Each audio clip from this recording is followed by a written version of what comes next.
Well, I'm feeling a little ornery today, so we may get ourselves in a little bit of trouble. The question is, how do you approach an art gallery if you're an artist? And what do you want to talk about? And what kind of trouble are you going to get yourself into? If you've got questions, if you're an artist, would you do it even if you never made any money? Would you do it even if you never got any recognition? So let's find out a little bit. What if you just became an artist and you were going to pay for just get enough to pay for your art supplies? Would that be enough? Or maybe you want to pay for your travel and you want to make a good living. Whatever it is, however you want to make money, if you want to make money as an artist, you've come to the right place, because we're going to talk about a lot of different things. People have submitted questions like, is my art ready to sell? How do I approach art galleries? How do I turn casual buyers into collectors, selling through social media, expanding new galleries without hurting existing partnerships? How to know if I'm undervaluing my work, where to start art fairs, and many, many more. So if you're new here, I'm Eric Rhoads, founder of several art magazines, newsletters, conferences for artists, and my superpower is helping you figure those things out. I've had a lot of years of marketing and running businesses and so on. So let's see if we can do that today. Let's get this show officially started. It's Art School Live with Eric Rhoads.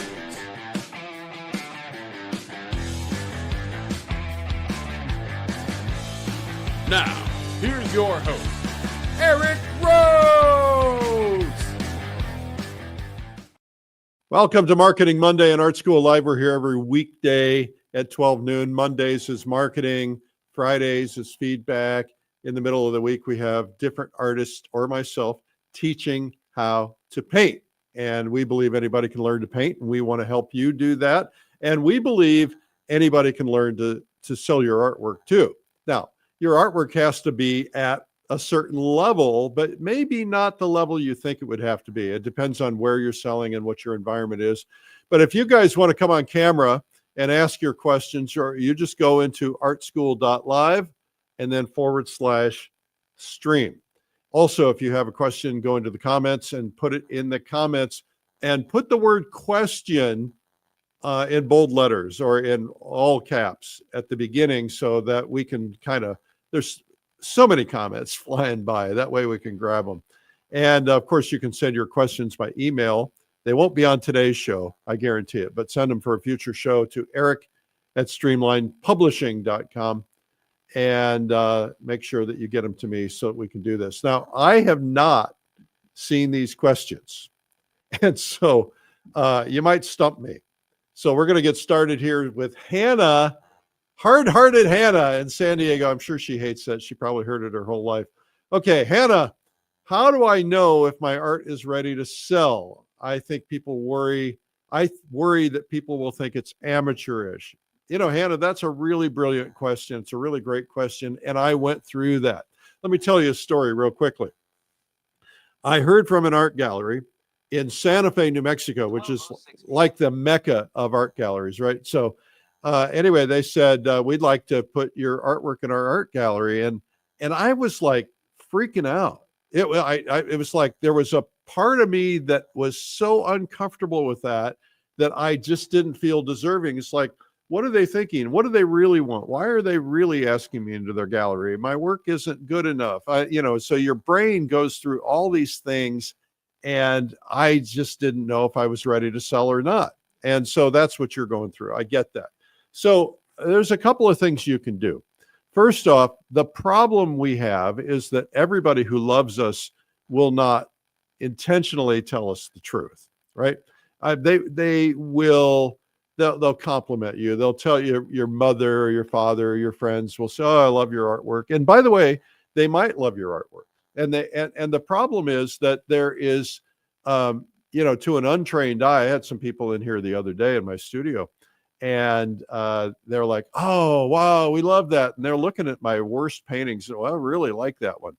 And I often tell a story about how I was in my art gallery, one of the galleries I'm in, and I was getting a tour from this woman, and she was telling me, showing me where my artwork was placed throughout the gallery. And we're going up the stairs, and there's an old piece of mine. It was probably painted 10 years previously.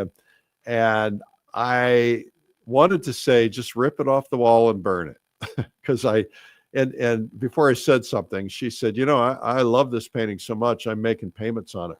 And and so I realized, every piece of art appeals to somebody different. And when I first started getting interested in art, my taste was a lot different. As I got more and more experienced at art and more experienced at collecting, my taste changed. And so the reality is, you go into a lot of art galleries and sometimes you shudder and you go, I can't even believe they're selling that. And yet they're selling, people buy it. And so everybody's at a different level. And so we can't be art snobs about this, can we? We need to be making sure that we're thinking about the fact that maybe what I'm doing is fine. So you just got to figure out where the artwork that I'm doing, what level is it ready for? And so the best way to do is to kind of ask around, get some other artists to give you some opinions, and say, listen, I don't want to know I don't want you to blow smoke. I don't want you to tell me things that you think I want to hear. I want you to tell me the truth. And the best way to do it is to find a professional. And I think the magic number is 3. Find 3 professionals. And let's say they are gallery owners or professional artists, people who you respect. And then I would say, listen, can I pay you to give me, not because I want to get into your art gallery, maybe somewhere down the line, but can I pay you to give me an honest assessment of my work? Can I give you, $50 or $25 or $100 or something?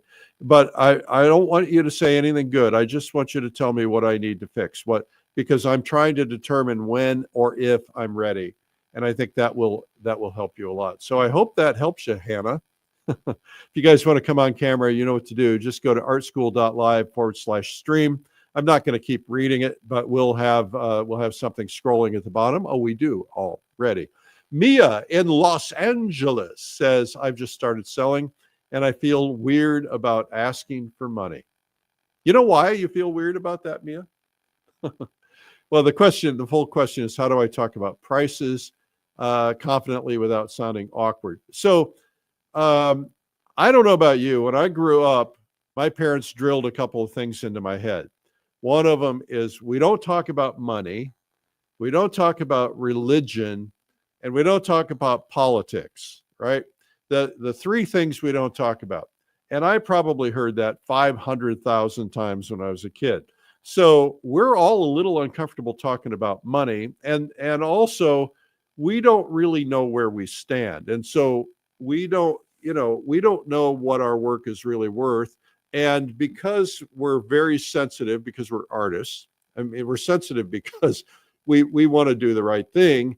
And so we don't like to talk about money. I get it. So how do you talk about prices? Well, the first thing I would do is I would practice with somebody else. There's a principle that's used in psychology a lot and used in sales a lot. It's called role playing. And what it would be a good idea is to have somebody role play with you, somebody who knows what they're doing. Again, find somebody with some experience. And so have them throw some tough questions your way and then answer those tough questions and have them keep doing it until you get comfortable with it. Here's the deal. You need to know what you're going to say before it ever comes up. So I used to work in radio broadcasting back when I was a little baby guy. And there was this guy that worked in the sales department. I didn't work in the sales department at the time, but he developed a list. He went to all the salespeople and he said, okay, let's write down every objection that we've ever heard. And so, your price is too high. You don't have a big enough audience, whatever they were. And they wrote down every objection. And then he created a book of answers. And that book of answers would be what to say if somebody says this, what to say if somebody says that. And he made the sales department memorize those things so that off the top of their head, because, you're standing out there painting. I've had this happen. Some people came up to me, I don't know, a couple summers ago. I was out painting in Lake Placid. And they came up and they said, oh, that painting is just beautiful. Do you sell your artwork? Now, that's what's called a buying signal, right? If somebody asks you if you sell your work, that means they might be interested in it, right? Chances are. So I said, yes, I do. But I already had an answer when that comes up. So I said, yes, I do. As a matter of fact, what's going to happen is this painting is going to get finished. I'm going to wait for it to dry. I'm going to varnish it. Then I'm going to put it in a frame. I'm probably going to put a very expensive frame on it. Then I'm going to send it to my art gallery, and they're going to double the price because I get half, right? They're going to double the price, and they're going to sell it. And this painting would sell for about $9,000. And then I kind of make it easy for them. And then I say, but because the gallery is going to keep half, I would never charge you that amount of money. I would charge you half of that amount of money, right? And by the way, if you didn't want the frame, we would deduct the price of the frame, stuff like that. So it's an easy way to have that discussion with people. So, just get comfortable with it. What you want to do is understand your pricing.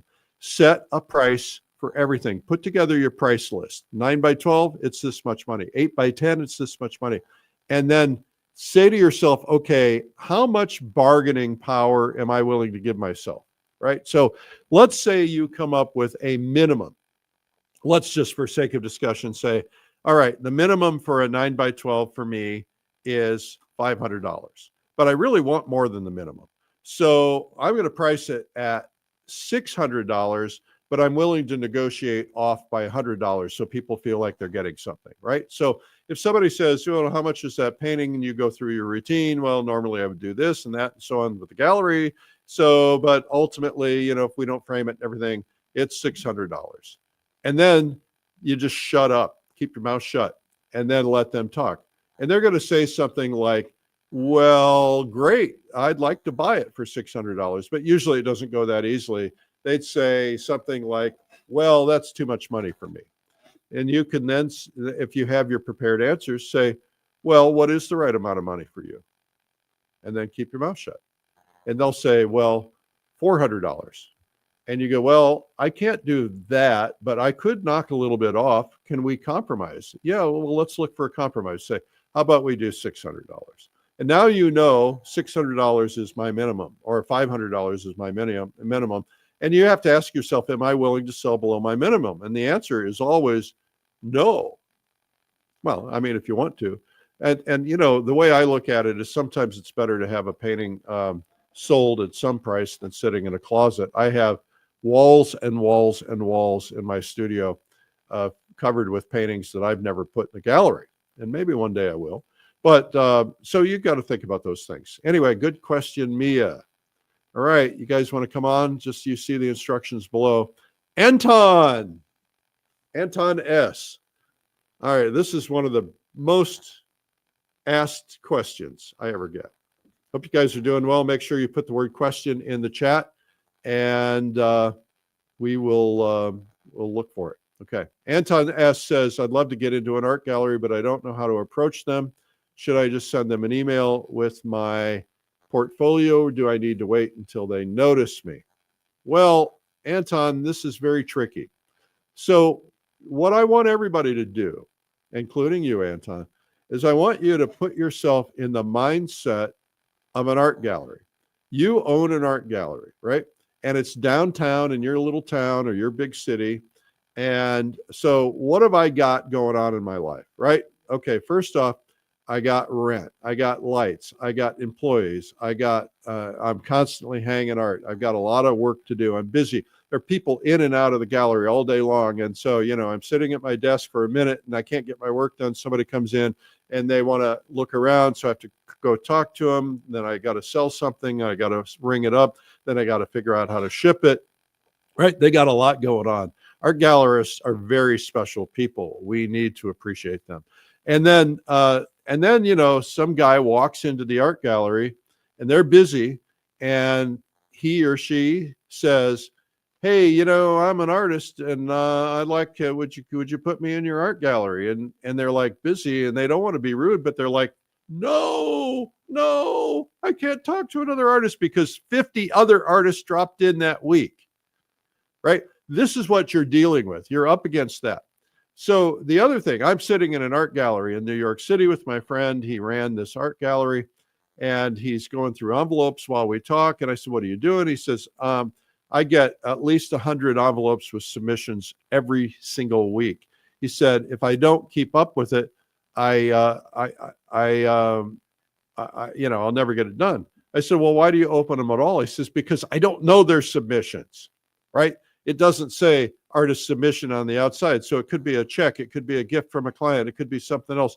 He said, so he opens them, he looks in, he peeks. If it's a submission, he throws it away. He doesn't even look at the artwork, right? I said, well, don't you feel bad? Not even looking at the artwork? He said, Eric, I'm spending 3 hours a week just opening submissions and looking at just to make sure the envelopes don't have something important in them. And he says, I don't have time. He says, if I'm looking for artists, I have a process that I go through, which is what, we'll talk about too.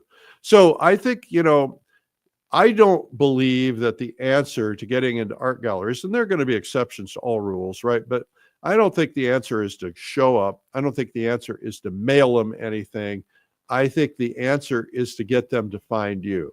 So you've got to come up with a strategy that gets them to find you, gets them to notice you.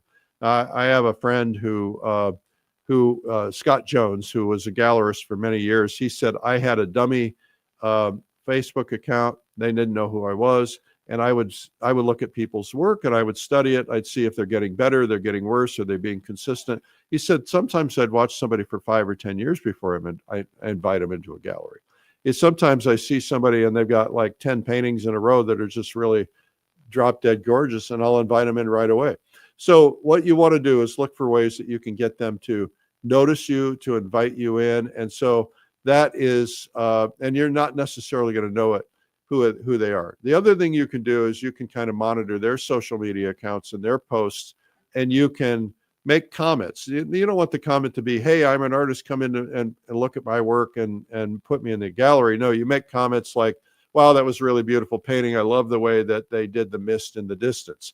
And so you do 2 or 3 intelligent comments over the course of a month, and they're going to go, I wonder who that is. Then they're going to look at your social media, and then maybe if they like what they see, they'll follow you, and then over time maybe they'll start doing it. Now I go into depth into my books about how to do this, and very detailed information. A lot of it is getting introduced by other people, figuring out how to get them to introduce you. My new book is actually coming out in November, and it's actually the old book, but it's all new, right? I rewrote it.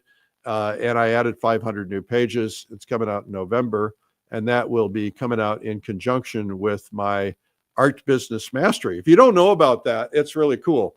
It's a one-day event, and we did it last year in January to help you just crush your year. We decided to do it in November this year so you could prepare a little bit, and it's coming up. Let's pull up that slide real quickly. Art Business Mastery Day, 1 day to transform your art career. I've got a whole bunch of guests soon to be announced. That's going to be November 15th, and it's full day, and it's very inexpensive to attend, but it's a very good investment in yourself. We're going to teach you all kinds of things that you need to know. We're going to go into depth. This show can't go into depth. We're going to have depth, and we're going to be able to give you some of the world's leading experts. So go sign up at artbizmastery.com. Okay. Now, let's see if we have some questions in the chat. Let's see. Karen says, Marketing Monday gives Eric a great way to update his books. Yes, that's true. Eric, you are so smart. Well, not really, but thank you. Question from Brown Bird. What are your thoughts on framing your work and the gallery taking half of the frame cost? What are your thoughts on framing your work and the gallery taking half on the frame cost? Well, look, I do things a little differently. I don't have time to frame paintings because I'm a busy guy. And so the deal I make with at least one of my galleries is I send them unframed, and they pay the frame cost, and then they deduct the frame cost from the sale if I sell something, which is a whole other story. And that way, and we just, whatever the price is, we mark it up so that the frame cost is included in the price. I think that, rather than looking at it and saying they take half the frame cost, here's what you want to do. So you want to basically have your price list of your sizes. And some artists will price by the square inch. Some artists will price by a particular size. And on occasion, I will actually put a higher price on a smaller painting because I may have put 2 or 3 times as much effort into it, and it's a better painting. So I have a standard price for 9x12s and 12x16s. And by the way, I've standardized on those 2 sizes. And then now I'm doing some 16x20s. But I would have a standard price. And then if you have something where you spend a month working on it and it's a lot more time, sometimes I'll charge more for that. But and then I would just, whatever your frame cost is, I would just say, okay, here's what I want for these paintings framed. And you should, by the way, when you're doing this, include your cost of shipping, so that, because at the end of the day, once you frame something and you ship it, you're spending extra money. And so you want to make sure that that's covered in the cost that you're charging your gallery. Okay. So I hope that answers the question. If not, you can come on and we can clarify. If you have, hello, Switzerland. We're coming to Switzerland, 𝗔𝗽𝗽𝗿𝗲. I'm taking a group of Switzerland in this fall, and you tell us where you are. Maybe we'll come visit. You come paint with us. Okay, let's see if we got any more questions in the chat. Make sure you put the word question at the beginning. Hello, England, Yorkshire, Youghal, Cork County, Ireland. Hey, welcome. Okay, I'm going to go to the other questions. I don't see any more questions from you guys.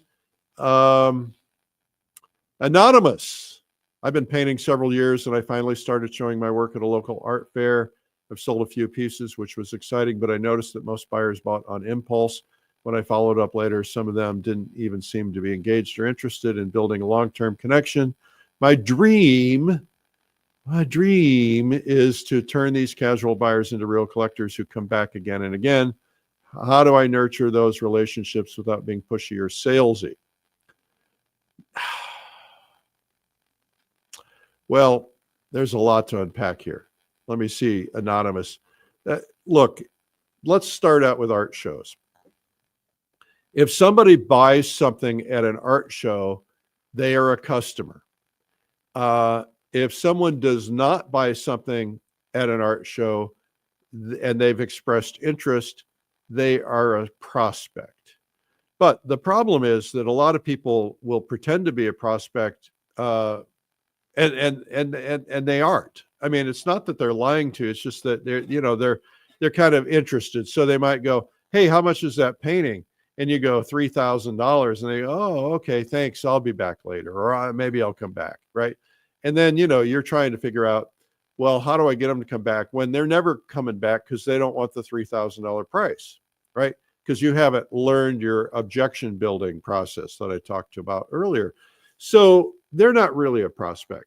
Now, you can ask people, you can have a QR code at your fair, you can have a little take one away card that says, join my mailing list to see my latest paintings. And a lot of people take those, but I take them all the time and I just throw them away. And I intend to keep them, but then I'm like, they sit around on my dresser for 3 or 4 weeks. I don't ever go to the trouble. So really what you want to do is try to figure out a way to get somebody to buy something. And the way to get them to buy something is to have a range of prices. So you can have a range of prices on originals, and then you can have at an art show, you can have a range of prices on prints. So my buddy, Guy Morrow, who's a really good art show guy, he has prints, so he probably has some small $25 prints at, little 8x10s in a bin. And he's got every painting that he's got up on the wall in the bin, and maybe a few others. And he's got 3 or 4 sizes, going up to, prints at $150. And so if somebody buys a print, that's an opportunity, right? So now you have the ability to have their email address. You can say, hey, would you like to join my newsletter? They bought something for $25. You have say, by the way, did you see the original on this painting? Oh, no, I didn't. And they say, take them over and show them the original. And then sometimes they see the original and go, oh, I'd like to buy the original. So there's a lot of little things that you can do. My dream connection is to turn casual buyers into real collectors. So there is a difference between a collector and a buyer, right? And there are a lot of people who are buyers who buy a lot of paintings who don't consider themselves collectors. And then there are people out there who consider themselves to be actual collectors. And so there's a lot of different ways to approach it. But the best way to do it is to build a relationship. So I had a deal with one of my galleries. I haven't done this with the others just because I'm so busy. I just haven't taken the time. But I said to my one gallery, I said, look, here's the deal. I want to have a personal connection with everyone who buys my artwork. I would like you to send me the name and address or phone number of that person. And I would like to reach out to them and talk to them, or at least send them a nice note, send them a little gift or something. And I promise you that if they buy something else from me, I will pay you the commission. All right. Or I will send them to you and they can buy it through you, because you can't violate that relationship ever. And so I would send a little note, and I would take a card, the picture of the painting, and I would take a card and I'd send them a little note so they know who I am. And sometimes what I would do is I'd send them a box of cards with the same painting that says, has their name from the so-and-so collection. And then I give them that box, and then they're sending cards to other people, which is pretty cool. So the way to turn casual buyers into collectors is the first thing is on the first purchase. Can't talk today. First purchase is, do you want fries with that? And so, somebody buys that painting, and you say, hey, by the way, did you see this other painting? They go, no, why? I said, well, I kind of intended those to hang together. That's why it's hanging right next to it. Oh yeah, well, they're the same colors and they're kind of the same topic. And I have this thing that I do is, if somebody buys a painting from me, I offer them the second painting at a 10% discount for that day only. Oh, well, yeah, I'd be interested in that. So there's a lot of ways you can do that. And that way, get them, if they get two paintings, now they're a collector. Now, you say, hey, you want to join my newsletter or my new releases, see what new paintings I'm coming out with. Do you want to be notified about my big studio sale at Christmas time? That kind of a thing. And that's how you nurture relationships. You don't have to be pushy. You don't have to be salesy.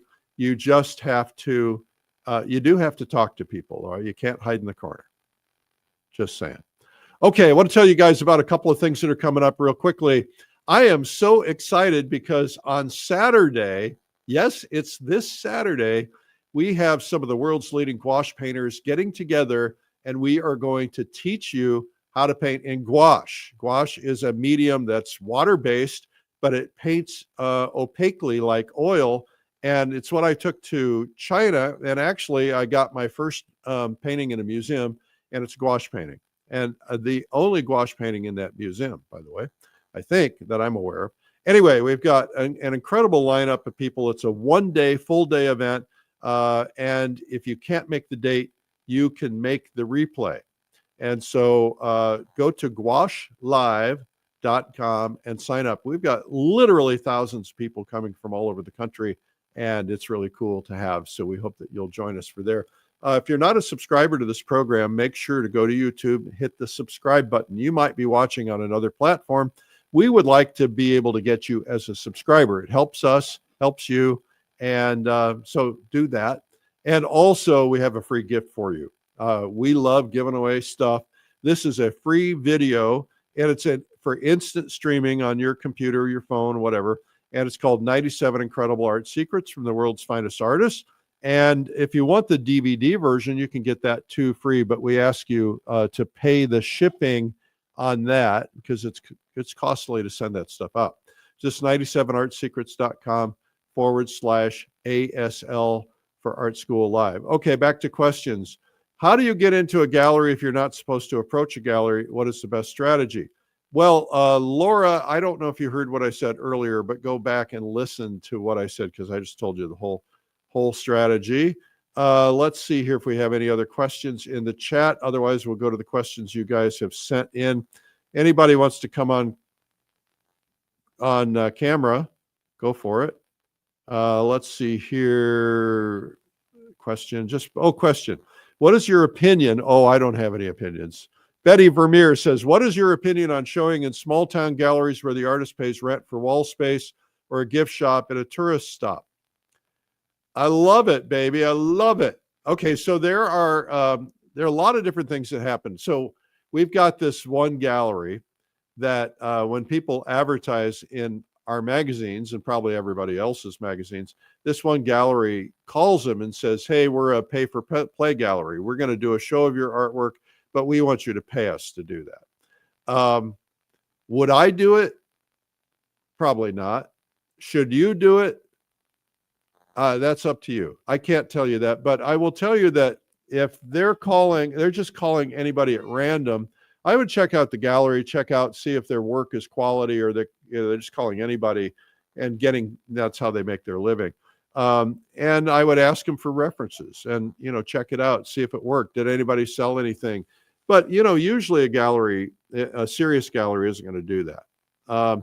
There are a lot of community galleries. That's a really good place to start. Community galleries, oftentimes, you don't necessarily have to pay for the wall space, but you have to work, 1 day a week or 1 day every 2 weeks or something like that. That's a good thing to do. And, if you want to try it, pay a little bit for wall space and see if it works. If it works, then it's a good deal, right? If the wall space is $20 and you make $50, it's a good deal. So, the other thing is gift shops at tourist stops. Absolutely, I would do that, and I would more likely pay for wall space in a tourist shop in a touristy area if I've got paintings of the local area, because tourists like to buy things. I bought paintings in tourist shops before. Okay, good question. Let's see here if we have question. Marilyn Witt says, since you mentioned prints, I want to know if somebody buys your painting, can you still make prints of the painting to sell? You own it, baby. Marilyn, here's what I do. And I'm going to have, by the way, a legal expert on, no names yet, but I'm going to have a legal expert on Art Business Mastery Day, somebody who's going to talk to you about copyrights, protecting your artwork, your trademarks, protecting the artwork. There are things that you need to do, things you need to put on the back of the painting. And there are certain things that I do, which she told me I was doing wrong.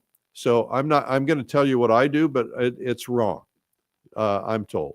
But what I do is I write on the back of every painting, I write copyright and the year and my name, and then I put all rights reserved. Now, legally speaking, what she told me, your rights are reserved anyway.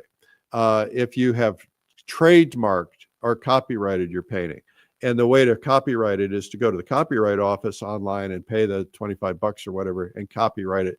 That is the best way. But if you sell the painting, you can write on there, you can have some legal language on the back, a rubber stamp or whatever, so that it just makes sure that it's clear you own this painting, that you can do anything you want. I mean, you don't own the painting anymore, but you own the image, and you can do anything you want to do with it. So I think that's a great question.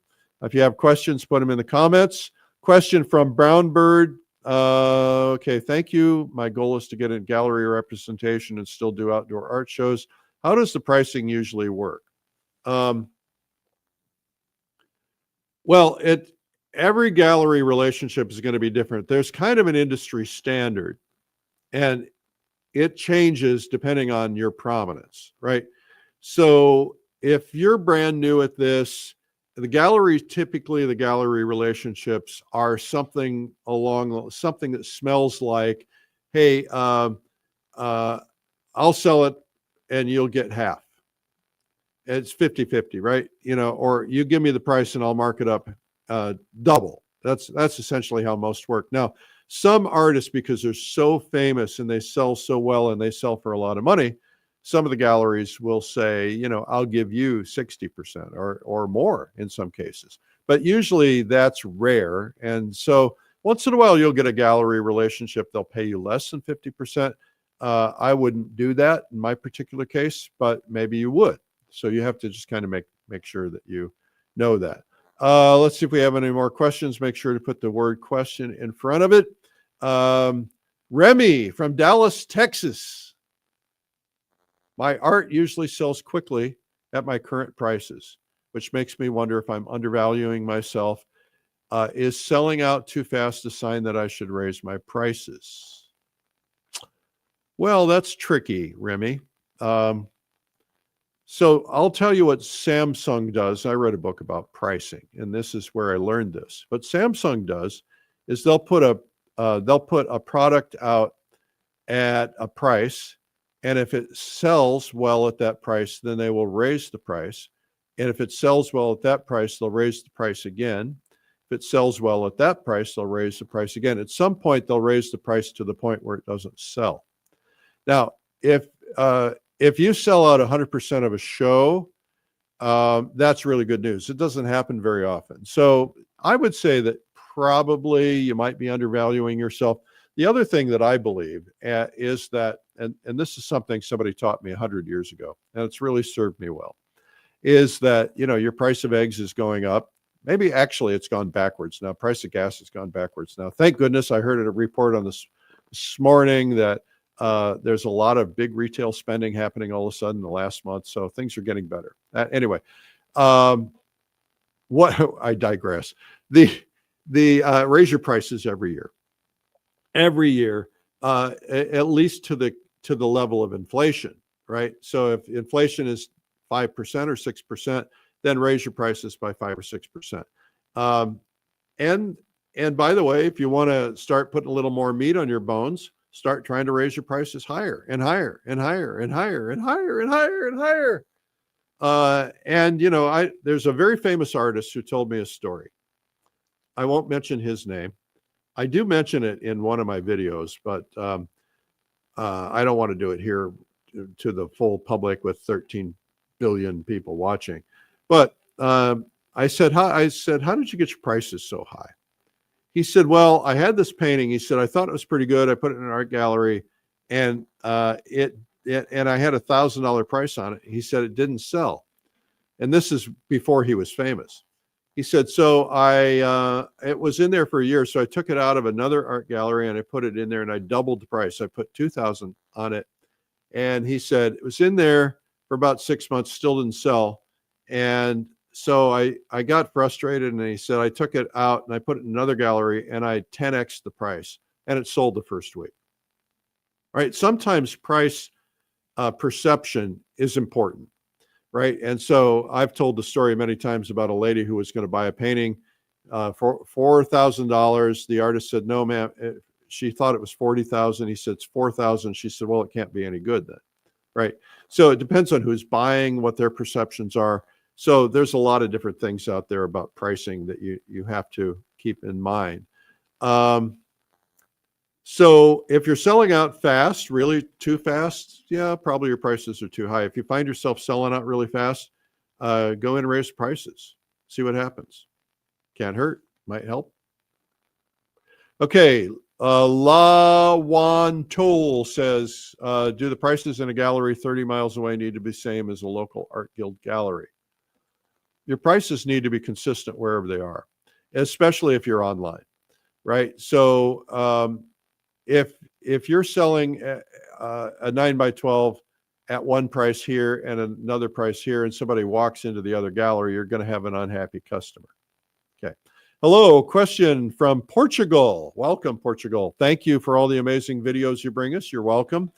Flowers and hearts. I like that. I'm an artist myself, and one of my dreams is to open up an art gallery. My question is, what do I need to do? I don't know the answer to that. That's why I laughed.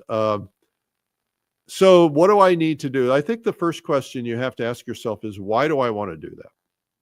So opening up any kind of a business is hard work. And opening up a gallery is hard work. So I don't want to pop your bubble here. I don't want to pop your dream.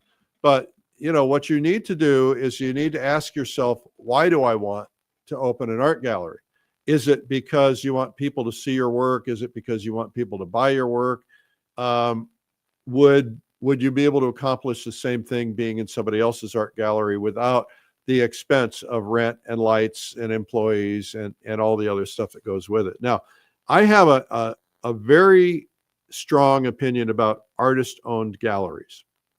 I typically don't like that. Now, there are exceptions, but here's the thing. I oftentimes, I remember I was walking in Carmel.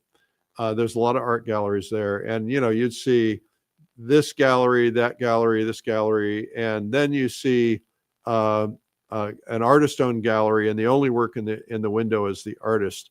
And I thought, my first thought was, well, is this artist not good enough to be represented by all these other galleries?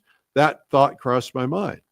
So I started paying attention after that and how I reacted to artist-owned galleries.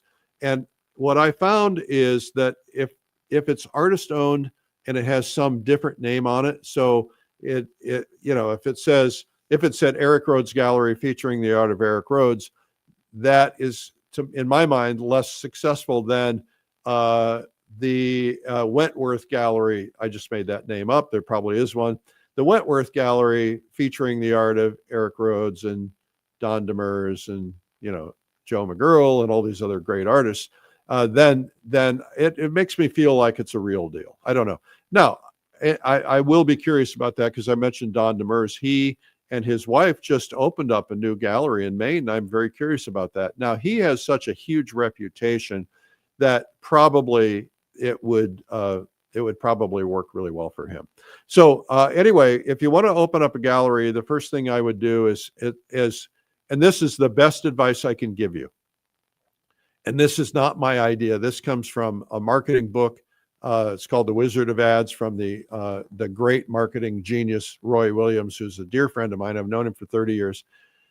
And he says the best money you can spend on marketing is expensive real estate. So I've talked about this before, but you want to be on Main Street where all the traffic is, ideally right next to a popular location, like a popular restaurant, especially where people are at night, and you want to be open, right? Because when they're out there killing time waiting for a table, you want them to wander in and fall in love. Or if they're drinking and they wander in, they fall in love with everything. So if you're a block away from the main street. Now, I saw in little bitty Saranac Lake, which is where I am near right now, there's 2 or 3 art galleries. There are 3 art galleries on Main Street. There's one art gallery that opened up 1 block away behind Main Street, and I saw last night when I drove through town that they're out of business. They're gone. Wonder why. And I'm guessing because they weren't on Main Street. The best marketing you can do is spend money on real estate. So you're going to get a building. Don't buy one. Well, you could buy one if you wanted to, I suppose, but you have the money. Rent a building. What I would try to do is experiment with it first. So go to a landlord. You find a building that's on Main Street. It's been sitting empty for a while. Say, listen, it's not good for Main Street. Let me put a gallery in here. I'll make it look nice. I'll put some lights up, and I'll pay you a percentage of what I sell. And if it works out for after a year, I'll actually lease it from you at your lease rate, right? A lot of things you can do. Okay, let's see how we're doing here. You guys, if you have questions, put them in there. Here's from Barbara Tapp. Question, does where you are selling, example, city, town, location across the country, change the price of your painting? I've noticed a variation in prices. What do you recommend? Well, yes, it does. So environment makes a big difference in everything. I've made this example many times, is you don't sell a new Mercedes or a new Rolls Royce at the farmer's market, flea market, right? Because location matters. And if you are in, let's say you are in Greenwich, Connecticut, which is one of the most expensive places in the world, and everybody around there, maybe not everybody, but a lot of people around there are living in, $10 and $20 million homes, and the tourists there are spending, $600, $700, $800, $900 a night for a top hotel. If you walk into a gallery there and it's too underpriced, it's probably not going to sell well, right? So and the way to raise your prices, by the way, if you have different prices in different locations, is to do it through size, right? So, put a big painting I'm working on. I went out to the waterfall yesterday, and I painted in the rain for 3 hours, which was kind of tough. But I'm working on a 3-foot by 4-foot painting. That painting is going to command a very high price. So I can get a higher than normal square inch price for a big painting than I can a small painting. So, you know, you want to raise your prices, change the sizes so that people aren't able to compare nobody's going to calculate per inch pricing. So they're not going to be able to compare it. So location does matter. You know, if you're in a gallery in San Francisco, it's probably going to be a little different price than a gallery in Berkeley, for instance, or maybe San Jose would be more expensive because of all the tech money. I don't know. I mean, you have to figure that out. Definitely the other thing are tourism galleries. You know, those are impulse buys. There's some great tourism galleries in places like Hawaii, and there's chains, and they get a lot of money for paintings usually. And so you get yourself into a tourism gallery, that can be a good thing too. All righty. If you have any other questions, put them on here. We have a couple more here. Caleb in Oregon says, do I need to separate my personal Instagram from my art one, or is it okay to mix both? It's not. Separate it. Look, nobody, if you're selling art and you get people, they follow you because of your art, and then you start putting pictures of the hairballs that you pulled out of your cat's throat. Nobody wants to see that. Keep it focused on that. Now, I don't have an Instagram page for my art. I just kind of do everything in one place, but I'm not trying to sell art on my Instagram page. So there's a big difference there.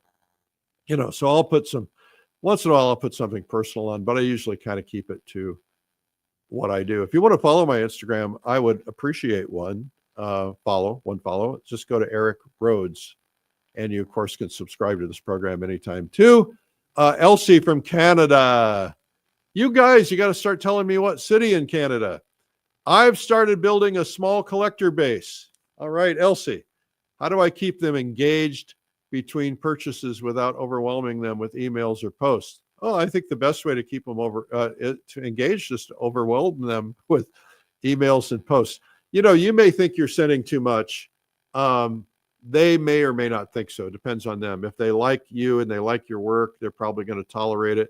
I think a pretty average thing to do is if I were doing a newsletter, I would do it every other week. I wouldn't do it once a month, because if you get 2 shots, it's better than 1 shot, right?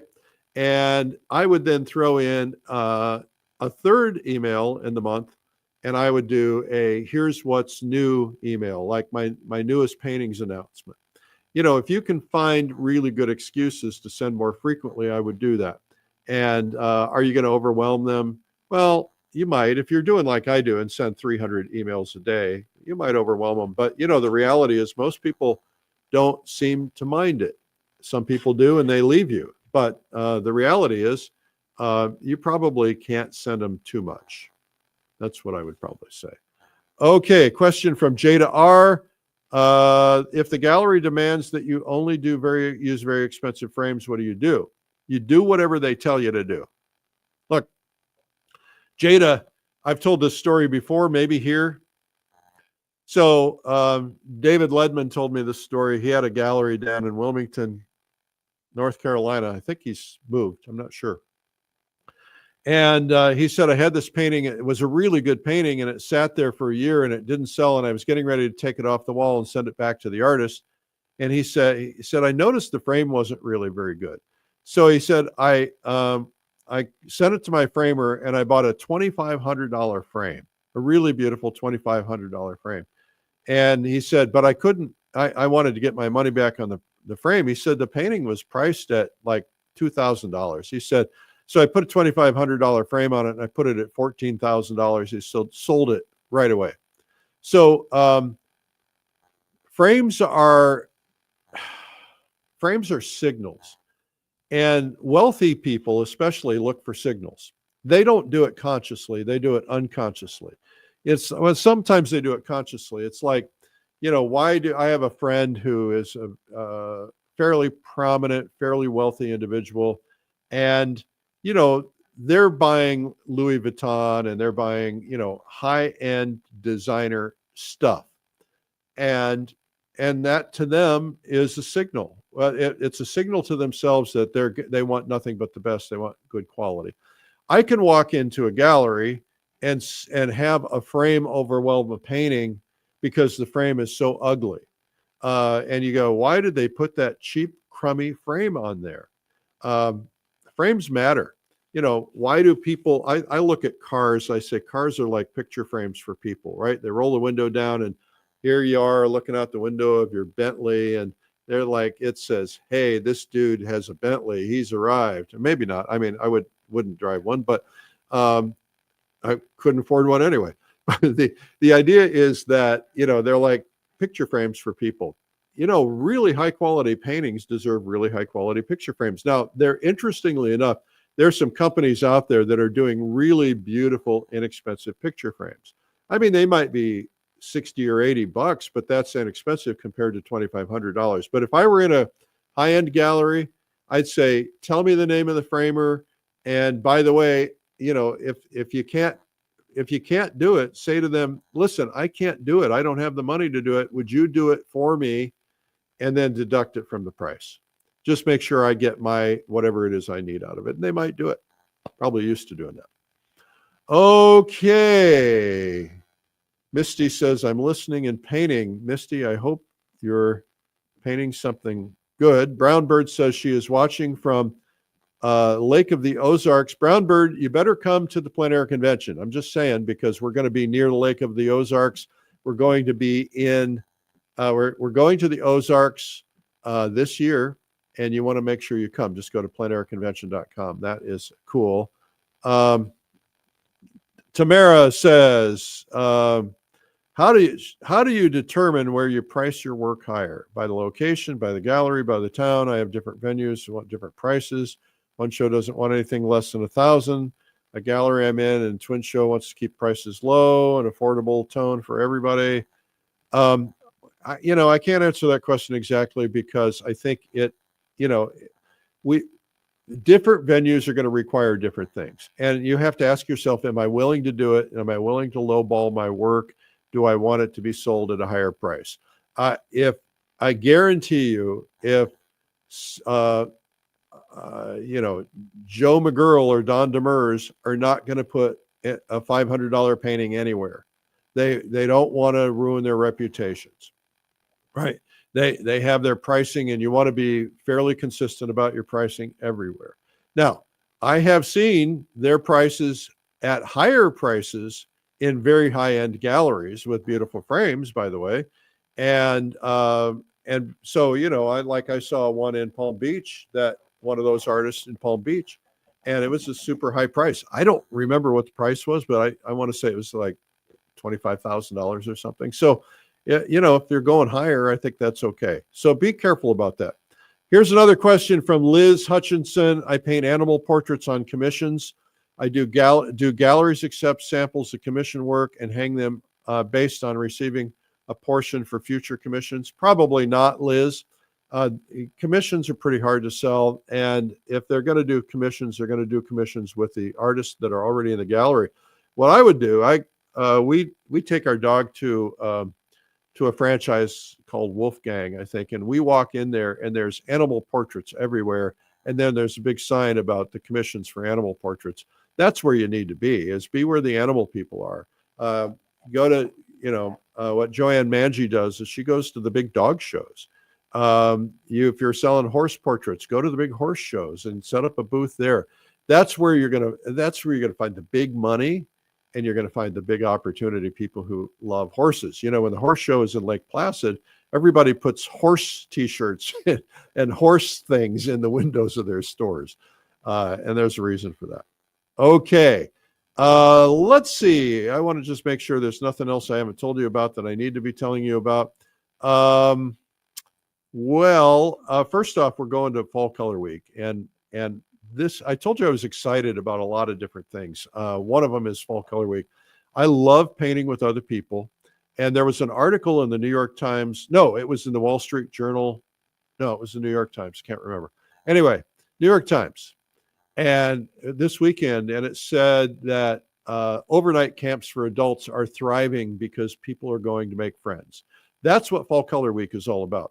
you end up going to paint, and you paint all day with other people, and you talk to them, you have lunch with them, you have dinner with them, you have breakfast with them, you're hanging out at night and having cocktails or singing or sitting up late in your room talking, and the next thing you know, you've got a best friend for life. That's how it works. So Fall Color Week is coming up in Door County, Wisconsin. Yesterday, I ran into Beth Bathe yesterday. She was doing a workshop nearby. I went over to see her, and she said, "Oh, I so much want to go to Door County and Fall Color Week. It's so beautiful up there." She did the Door County event one time, and she said there's a lot of beautiful farms, a lot of beautiful scenery. She said it's one of the most beautiful places she's ever been, and it's going to be sold out, and it will be sold out before September 28th. And so now would be a good time to get your ticket. It's a week painting with me and friends and new friends. We're having a great time. Just go to fallcolorweek.com. After Fall Color Week, I'm going right to Switzerland. I don't know if I even get to go home. And we're doing a group to Switzerland. I think this one is completely sold out.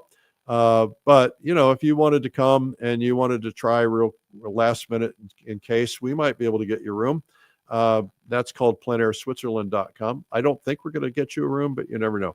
But you should come. Or next time we announce a trip, we've got 2 new trips coming up that we're going to try to get a year notice on because they're going to be so incredible. And I can't tell you more about them, but I'm going to do a save the date email pretty soon on one of them. So anyway, that's what we got for today. I mentioned the plein air convention a minute ago. That's going to be in the Ozarks. Make sure you join us for that May 14 through 18, and make sure to subscribe to this program. We're here every weekday at 12 noon, marketing on Mondays, feedback on Fridays, art lessons in the middle. I'm Eric Rhoads, and I really appreciate you guys being here. It is so much fun spending time with you every day. We've been here every weekday since COVID. That's a long time. Hundreds, actually thousands of shows. So thanks for being a part of that. Thanks for being a part of my life. See you guys. Bye-bye.